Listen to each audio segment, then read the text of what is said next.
Awit 66, 10 hanggang 12, 17 hanggang 20.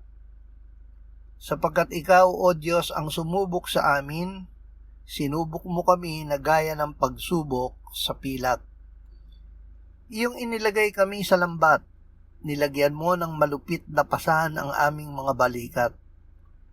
Hinayaan mong sakyan ng mga tao ang aming mga ulo, kami ay dubaan sa apoy at sa tubig, at dinala mo kami sa kasaganaan. Ako'y dumaing sa kanya ng aking bibig at siya'y pinuri ng aking dila. Kung iningatan ko ang kasamaan sa aking puso, ang Panginoon ay hindi makikinig. Ngunit tunay na nakinig ang Diyos, kanyang dininig ang tinig ng aking panalangin.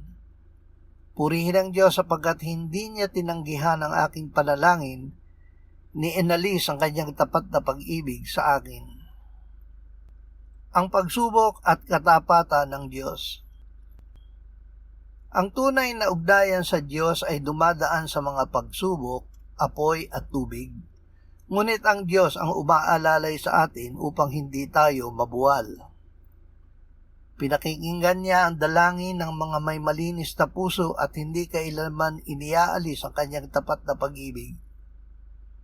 Sa sandaling panahon ay kailangan nating dumanas sa mga pagsubok upang ang kadalisayan ng ating pananampalataya na mas mahalaga kaysa gintong nasisira bagamat sinusubok sa apoy, ay mauwi sa kapurihan, kaluwalhatian at karangalan sa pagpapakita ni Hesukristo.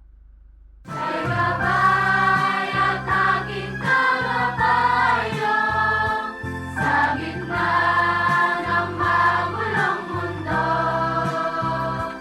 Kung kaya